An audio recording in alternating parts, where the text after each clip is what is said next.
प्रिय विद्यार्थी मित्रांनो, तुम्ही 10वी पास होऊन 11वी सायन्सला आलात त्याबद्दल तुमचं मनपूर्वक अभिनंदन। जेव्हा आपल्याला 10वीला खूप चांगले मार्क्स पडतात तेव्हा आपण खूप मोठी मोठी स्वप्न बघतो की आपल्याला सीईटी करायची, आपल्याला नीटची परीक्षा द्यायची, आपल्याला जेईची परीक्षा द्यायची आणि आपल्या बरोबर आपले पालक सुद्धा आपल्याला 10वीला चांगले मार्क्स असतात 90%, 95%। तर हे सगळे मार्क्स बघून त्यांचीही आशा खूप उंचावते आणि तेही आपल्या बरोबर अशीच मोठी मोठी स्वप्न बघायला लागतात। पण जेव्हा वस्तुस्थिती लक्षात येते की 10वीचा जो अभ्यासक्रम आहे आणि 12वीचा जो अभ्यासक्रम आहे त्याच्यामध्ये प्रचंड तफावत आहे। म्हणजे एकदम 10वीला जो अभ्यासक्रम आहे तो खूप बेसिक आहे आणि 11वीचा आणि 12वीचा अभ्यासक्रम तुलनेने बराचसा अवघड आहे। आणि मग ज्यावेळेस ही तफावत मुलांच्या लक्षात येते, 1-2 महिने जातात आणि मग मुलांना डिप्रेशन, नैराश्य यायला लागतं आणि मग पालक सुद्धा त्यांच्यासोबत चिंतेत पडतात आणि सगळी फॅमिली डिस्टर्ब होऊन जाते। मग असं होऊ नये म्हणून काय करायचं, तर सगळ्यात आधी आपल्याला जे काही करायचं आहे, सीईटी द्यायची आहे, नीट द्यायची आहे, जेई द्यायची आहे, तर त्यासाठी त्या सगळ्या तिन्ही परीक्षा ज्या आहेत किंवा आणखी कोणत्या तुम्हाला कॉम्पिटिटिव्ह एक्झाम द्यायच्या असतील तर सगळ्यात आधी त्याचं स्वरूप लक्षात घ्या, त्याचा अभ्यासक्रम कसा आहे तो लक्षात घ्या, त्याच्या आधीच्या प्रश्नपत्रिकांचा नीट बारीक अभ्यास करा, त्यानुसार व्यवस्थित योजना आखा आणि मग अभ्यास करा, तरच तुम्हाला यश मिळेल। आणि म्हणून हे सगळं तुमचा प्रवास सुकर व्हावा तर तुम्हाला माझ्या 30-32 वर्षाच्या अनुभवातून काहीतरी मार्गदर्शन करावं म्हणून मी हा व्हिडिओ बनवते आहे। तर मी दीपाली कुलकर्णी देशमुख माझ्या विंग्स ऑफ फिजिक्स या चॅनलमध्ये आपलं सगळ्यांचं मनपूर्वक स्वागत करते।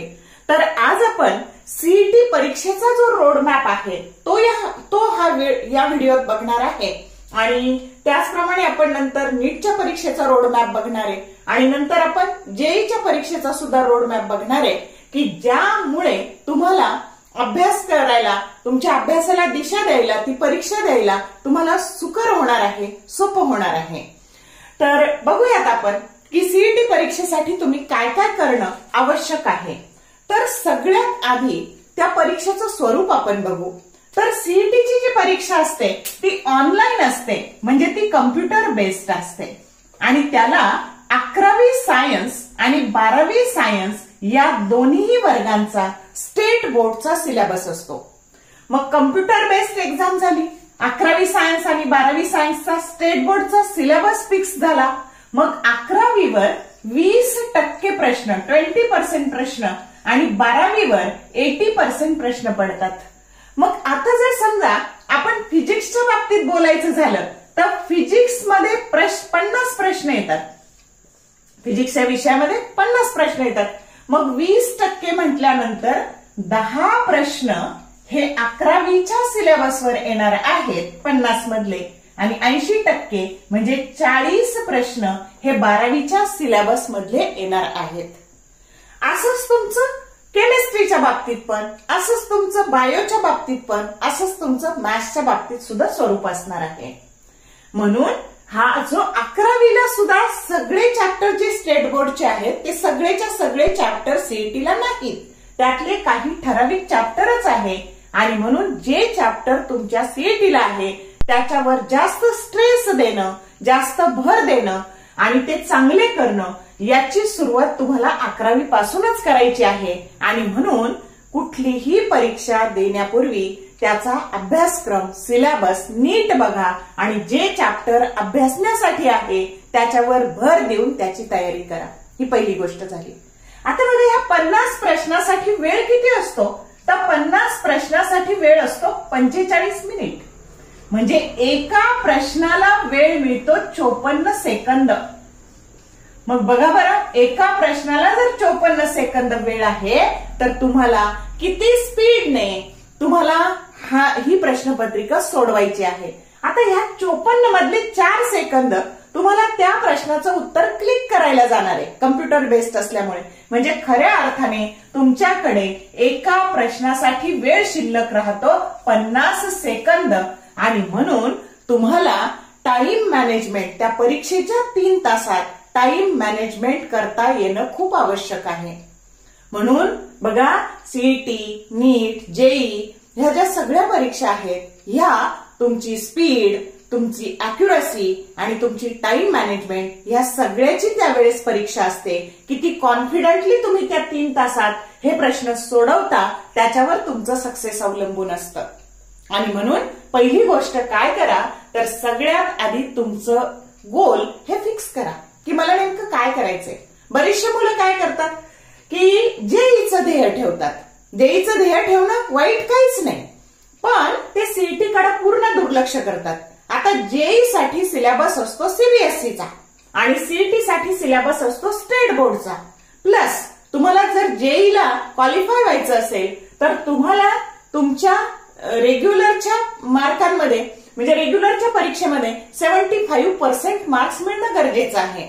म्हणून तुम्हाला पहिले आधी रेग्युलरवर पण फोकस करावा लागतो आणि जेईच्या एनसीईआरटीच्या सिलेबसवर पण फोकस करावा लागतो. आणि जेव्हा तुमचा जानेवारीमध्ये 12वीच्या जानेवारीमध्ये जेईचा पहिला अटेम्प्ट होतो आणि मग मुलाच्या लक्षात येतं की नाही, जेई ही आपल्या आवाक्यातली गोष्ट नाही आणि मग अशा वेळी 11th आवरला मुलं जेई कडून सीईटी कडे स्विच ओव्हर होतात आणि मग धडना जेई आणि धडना सीईटी अशी त्यांची अवस्था होऊन जाते.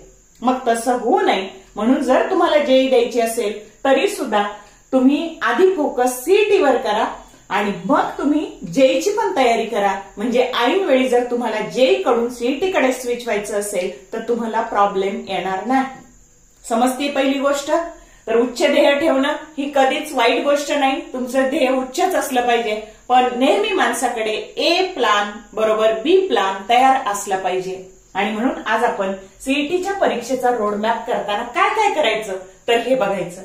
आता तुम्हाला सीईटी साठी सिलेबस कोणता आहे तर स्टेट बोर्डचा सिलेबस आहे.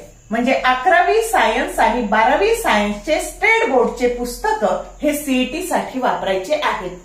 मग आता बघा, तुम्ही समजा चॅप्टर घेतला तर कुठलाही चॅप्टर घेतला तर फर्स्ट टाइम तो चॅप्टर वाचताना तो 11वीचा असू दे नाहीतर तो 12वीचा असू दे, तुम्ही त्याला असं वाचायचं, डीप त्याचा स्टडी करायचा की जेणेकरून तुमच्या क्रिस्टल क्लिअर कन्सेप्ट व्हायला पाहिजेत. आलं का लक्षात? कन्सेप्ट क्लिअर झाल्या पाहिजे. इतक्या क्लिअर की उद्या जर तुम्हाला ही कन्सेप्ट कुणाला शिकवायची झाली तुमच्या मित्रमैत्रिणीला तरी ती तुम्हाला शिकवता आली पाहिजे, इतकी क्लिअर झाली पाहिजे. मग फर्स्ट टाइम तुम्ही तो जो धडा वाचता, जो चॅप्टर वाचता तर तो व्यवस्थित प्रिपेअर करा. त्याला साधारणतः लागू द्या 20-25 तास लागतील त्याला प्रिपेअर करायला, लागू द्या, पण तो एकदम क्लिअर करा. कन्सेप्ट क्लिअर करा. कन्सेप्ट जर क्लिअर असतील तर कुठल्याही प्रकारचा प्रश्न जर आला तर तो तुम्हाला सोडवता येतो. आणि म्हणून पहिल्यांदा तुमच्या कन्सेप्ट क्लिअर करा आणि त्यासाठी तुमचं 11वी आणि 12वीचं स्टेट बोर्डचं टेक्स्ट बुक आहे ते एकदम ओळ न ओळ काळजीपूर्वक वाचा. त्याच्यामधले सगळे सॉल्व्ड न्यूमरिकल, अनसॉल्व्ड न्यूमरिकल एकूण एक नीट करा. त्याच्या बाहेरची प्रश्नपत्रिका पडत नाही, त्या कन्सेप्टच्या बाहेरची. आणि म्हणून सगळ्यात आधी कन्सेप्ट क्लिअर करा. मग त्या कन्सेप्ट क्लिअर केल्या की जर तुमचा धडा वर्गात शिकवायचा सुरू असेल, क्लासमध्ये शिकवायचं सुरू असेल तर जेव्हा तो शिकवायचं सुरू आहे ना, घरी जाऊन त्याची लगेच रिव्हिजन करा. रेग्युलर अभ्यास केल्याने काय फायदा होतो की आपला वेळ वाचतो. जर समजा तो धडा सुरू आहे आणि तो घरी जाऊन तुम्ही रेग्युलर केला तर तो तुमचा आठवडाभरात होऊन जाईल आणि तोच धडा जर तुम्ही 1 महिन्यानंतर बघायला गेलात ना बाळांनो तर तुम्हाला त्यातलं काहीच कळत नाही. डोक्यामध्ये आणखी गोंधळ तयार होतो आणि तुमचा अजून वेळ जातो. रेग्युलर त्याच्याबरोबरच जर तुम्ही त्या चॅप्टरची सतत घरी जाऊन रिव्हिजन करत राहिला तुमचा वेळ वाचतो, तुमच्या कन्सेप्ट क्लिअर व्हायला मदत होते. म्हणजे तुमचं टेक्स्ट बुक ही तुमच्यासाठी भगवद्गीता आहे. आलं का लक्षात? सीईटी परीक्षेसाठी.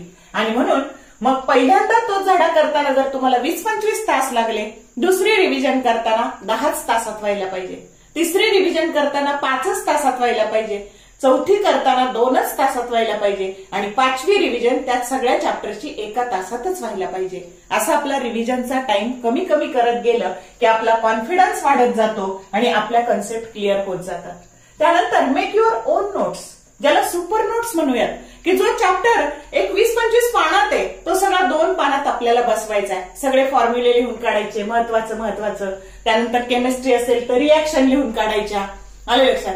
बायो असेल तर त्याचे जे शॉर्ट पॉइंट्स आहेत ते सगळे लिहून काढायचे. असं स्वतःच्या सुपर नोट्स किंवा ओन नोट्स बनवायच्या, किंवा फिजिक्स असेल तर फॉर्म्युला शीट बनवायचं. मग बघा, लर्न फॉर्म्युले, रिॲक्शन, डायग्राम जे काही असेल, जर फिजिक्स असेल तर फॉर्म्युले लर्न करा, केमिस्ट्री असेल तर रिॲक्शन लर्न करा, त्यानंतर जर बायो असेल तर डायग्राम नीट लर्न करा, मॅथ्स असेल तरी फॉर्म्युले नीट लर्न करा. आलं का लक्षात. तर अशा प्रत्येक विषयाची छोटीशी आपली पूर्ण सिलेबसची एक स्वतःची नोटबुक तयार झाली पाहिजे, की जी आपल्याला अभ्यासासाठी खूप उपयुक्त ठरते. त्यानंतर तुम्ही फॉर्म्युले लर्न केले तर जसं युद्धामध्ये जेव्हा आपण लढायला जातात त्यावेळेस आपल्याला आपले शस्त्र जितके धारदार असतील तितकं युद्ध सोपं जातं. म्हणजे तसंच तुमचं हे जे सीईटीचं युद्ध आहे त्याच्यामध्ये फॉर्म्युले हे तुमचं शस्त्र आहे. जर तुमचे सगळे फॉर्म्युले पाठ असतील तर तुमचं 50% काम सोपं होणार आहे. मग फॉर्म्युले पाठ करून फक्त उपयोगी नाही, ते वापरून आपल्याला प्रॉब्लेम सोडवता यायला पाहिजे. त्याच्यामध्ये केमिस्ट्रीमध्ये, फिजिकल केमिस्ट्रीमध्ये प्रॉब्लेम्स असतात, ते पण धड्याखालचे, धड्यातले सॉल्व्ह अनसॉल्व्ह सगळे न्यूमेरिकल्स चांगले करा. मग ते फॉर्म्युले अप्लाय करायला शिका, फिजिक्स असू दे नाही तर केमिस्ट्री असू दे. मग हे अप्लाय करताना ना बाळांनो, की जेव्हा तुम्ही सीईटीचे कॅल्क्युलेशन्स करताना तर त्यावेळेस असे खूप सारे अवघड कॅल्क्युलेशन नाही करायचे, त्याला ट्रिक वापरायच्या. त्याच्यासाठी मी एक वेगळा व्हिडिओ बनवेन की ट्रिक वापरून कसे कॅल्क्युलेशन करायचे. तर त्या ट्रिक वापरून कॅल्क्युलेशन करायचे तरच आपण हे 50 सेकंदात प्रश्न सोडवू शकू. आणि म्हणून खूप साऱ्या ट्रिक्स ह्या कॅल्क्युलेशन करताना वापरायच्या असतात. मग त्याने तुम्हाला त्याची नंतर काय करा, तर रोज स्वतःचं काहीतरी टाइम टेबल करा. समजा जर तुम्ही 5 तास अभ्यास करणार असाल तर रोज डेली प्रत्येक विषयाचे, तुमचा जर ग्रुप पीसीबी असेल तर तिन्ही विषयांचे रोज साधारणतः 15-15 एमसीक्यू नीट करा. सवय लावून घ्या स्वतःला की रोज एमसीक्यूची प्रॅक्टिस झालीच पाहिजे. जो भाग वर्गात शिकवला, क्लासमध्ये शिकवला, लगेच त्या भागावरचे घरी येऊन एमसीक्यूची प्रॅक्टिस करायची. मग बघा, अभ्यास करताना तुम्ही जर प्रश्नपत्रिकांचा बारीक अभ्यास केला, सरदोपट अभ्यास करण्यापेक्षा तुम्ही जर प्रश्नपत्रिकांचा नीट बारीक अभ्यास केला की कोणत्या भागावर कशा पद्धतीने प्रश्न विचारला जातो तर आपलं काम सोपं होतं. आणि म्हणून PYQ, प्रिव्हियस इयर क्वेश्चन्स जे आहे त्यांचा चांगला अभ्यास करा. 75% PYQ हे रिपीट झालेले आहेत आणि बाकीच्या कन्सेप्ट रिपीट झालेल्या आहेत. तर 2004 सालापासून सीईटी सुरू झालेली आहे, तर 2024 सालापर्यंतचे PYQ करा, जेणेकरून तेच प्रश्न तुम्हाला रिपीट होतील. तुमच्यासाठी मी अजून एक सोय करते आहे की PYQ ची सिरीज मी सुरू करते आहे आणि त्याच्यामध्ये 2004 पासून 24 सालापर्यंतचे PYQ हे मी घेणार आहे. म्हणजे तुम्हाला कळेल की रेडीमेड ते प्रश्न कसे आहेत आणि मग त्यामुळे तुम्हाला अभ्यास करायला आणखी सोपं जाईल. तर मग हे जे रोज 15 एमसीक्यू करायचे ना, तर तुम्ही यातून सुद्धा करू शकता. मी अजून एक सोपं काम केलेलं आहे. विंग्स ऑफ फिजिक्स या चॅनलवर जर तुम्ही गेलात आणि प्लेलिस्ट मध्ये गेलात तर चॅप्टर वाईज तुम्हाला PYQ सापडतील, त्याचे शॉर्ट व्हिडिओ सापडतील. म्हणजे एका मिनिटात एका PYQ ची तुमची तयारी होणार आहे. जर तुम्ही 60 मिनिटं व्हिडिओ पाहिले तर 60 प्रश्न तुमचे PYQ तयार होणार आहे. एवढी सोपी सोय मी तुमच्यासाठी चॅनलवर करून ठेवलेली आहे की जेणेकरून तुम्हाला PYQचं स्वरूप कळावं. मग आता बघा, प्रॅक्टिस इज मोर इम्पॉर्टंट. बघा, पहिल्यांदा तुम्ही जर प्रॉब्लेम सोडवला, एखादा प्रश्न सोडवला तर तो कधीच 50 सेकंदात सुटणार नाही. तुम्हाला 5 मिनिटं, 6 मिनिटं असा वेळ लागेल. परत तुम्ही तोच सोडवायला गेलात तर तो तुमचा 3 मिनिटात सुटेल, मग गेलात तर तो 1 मिनिटात सुटेल आणि मग गेलात तर 30 सेकंदात सुटेल. म्हणजे प्रॅक्टिस मेक्स परफेक्ट. बघा, कधीही माणसाला पहिल्यांदा करताना प्रत्येक गोष्ट अवघडच वाटते आणि प्रॅक्टिसने ती सोपी होत जाते. आणि म्हणून सगळ्यात महत्वाचं, प्रॅक्टिस ही खूप महत्वाची आहे. त्यानंतर तुम्हाला बऱ्याच प्रश्न सोडवताना जर तुम्ही स्ट्रेट फॉरवर्ड सोडवले तर कधीच 50 सेकंदात तुमचे सोडवून होणार नाही. तुम्हाला त्याच्यासाठी काही टिप्स वापराव्या लागतात, काही ट्रिक्स वापराव्या लागतात, काही शॉर्टकट्स वापरावे लागतात आणि तुमचा टाइम वाचवावा लागतो, सेव्ह टाइम. म्हणजे टाइम सेव्हिंग टेक्निक हे खूप महत्वाचं आहे आणि त्याच्यासाठी सुद्धा मी काही शॉर्टकट ट्रिक्सचे व्हिडिओ बनवलेले आहेत. त्याचा सुद्धा तुम्ही उपयोग अभ्यास करताना करून घेऊ शकता. त्यानंतर पुस्तकं कोणते वापरायचे, तर मी सांगितलं की 11वी आणि 12वीचं पुस्तक स्टेट बोर्डचं जे तुमचं टेक्स्ट बुक आहे ते तर खूप महत्वाचं आहे. त्यातले सगळे न्यूमरिकल्स सोडवायचे, फिजिक्स असू दे नाहीतर केमिस्ट्री असू दे, मॅथ्ससाठी असू दे किंवा बायोसाठी असू दे, सगळ्यात आधी तर टेक्स्ट बुकच चांगलं करा. त्यानंतर तुम्ही टार्गेटचं कुठलंही एका विद्याभारती घ्या, टार्गेट घ्या, कुठल्याही प्रकाशनचं पुस्तक घ्या, पण टार्गेटमध्ये कसं दिलंय तर कन्सेप्ट वाईज एमसीक्यू दिलेलं आहे, म्हणून टार्गेटचं पुस्तक हे थोडं सोयीस्कर आहे. किंवा मुकेश ज्ञान नाईक चॅनलचं जो काही आहे ना त्याच्यामध्ये सोविन सर, मुकेश सर यांनी एक ब्रह्मास्त्र म्हणून पीवायक्यूचं पुस्तक बनवलेलं आहे, ते सुद्धा तुम्हाला पीवायक्यू साठी खूप उपयुक्त आहे. तर तेही मी तुम्हाला सजेस्ट करेन की ते ब्रह्मास्त्र बुक तुम्ही वापरू शकता. हे झालं पुस्तकाच्या बाबतीत. त्यानंतर कोणताच टॉपिक स्किप करू नका. जे मुलं 12वीला आहेत ना ते 11वीचं सगळं स्किप करतात, म्हणजे 10 मार्क ते उडून लावतात, पण 11वीच्या सिलेबसवर 12वीच्या प्रश्नांपेक्षा सोपे प्रश्न विचारले जातात. आणि म्हणून अभ्यासाची सुरुवात करताना 11वी पासूनच करा. 11वीचे टॉपिक अजून वेळ आहे, 12वीच्या मुलांना सुद्धा हातात वेळ आहे, म्हणून कोणताच टॉपिक हा स्किप करू नका. त्याच्यानंतर महत्वाची गोष्ट, stay away from the social media. Social media पासून दूर राहा. मोबाईल वापरणारच असले तर पॉझिटिव्ह कामाला वापरा. इन्स्टा, फेसबुक, ट्विटर याच्यावर तुमचा किती वेळ जातो हे तुम्हाला कळत नाही, आणि म्हणून मोबाईल हा चांगल्या कामाकरता वापरा. घरगुती सण समारंभ किंवा कुठले कार्यक्रम असतील ते अवॉइड करा या 2 वर्षासाठी. कारण जर सक्सेस मिळायचं असेल तर जिद्द, चिकाटी ही खूप महत्वाची आहे. मेहनत ही गोष्ट पण महत्वाची आहे. प्रॉपर डायरेक्शनने केलेली मेहनत ही खूप महत्वाची गोष्ट आहे. आणि म्हणून जिद्द सोडू नका, चिकाटीने परिश्रम करा, तरच तुम्हाला यश मिळणार आहे. Don't ignore maths. आता बघा, तुम्हाला माहिती आहे की या वर्षी पीसीएम वाल्यांचा स्कोर थोडा कमी आला. का कमी आला?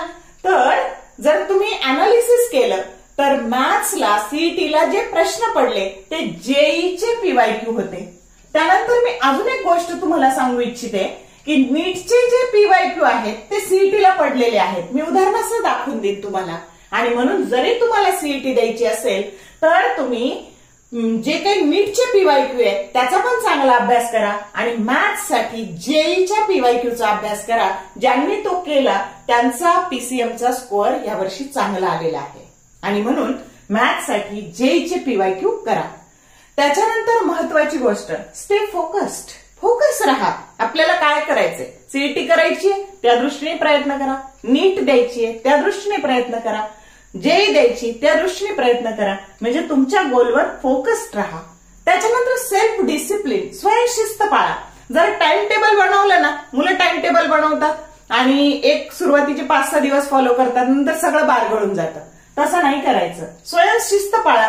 तुम्ही कुणासाठीच काही करत नाही, स्वतःच्या आयुष्यासाठी तुम्ही हे करता आहात, आणि म्हणून ना तर तुमच्या आईवडिलांसाठी करता आहात, ना तर तुम्ही तुमच्या शिक्षकांसाठी करता आहात. कुणाच्या भीतीने अभ्यास करू नका. मनाच्या आतून वाटलं पाहिजे की बाबा रे, मला हे माझं ध्येय आहे, मला ते पूर्ण करायचं आहे, आणि त्यासाठी मला हे टाइम टेबल फॉलो करायचं आहे. साधारणतः रोज 5 तास अभ्यास करा.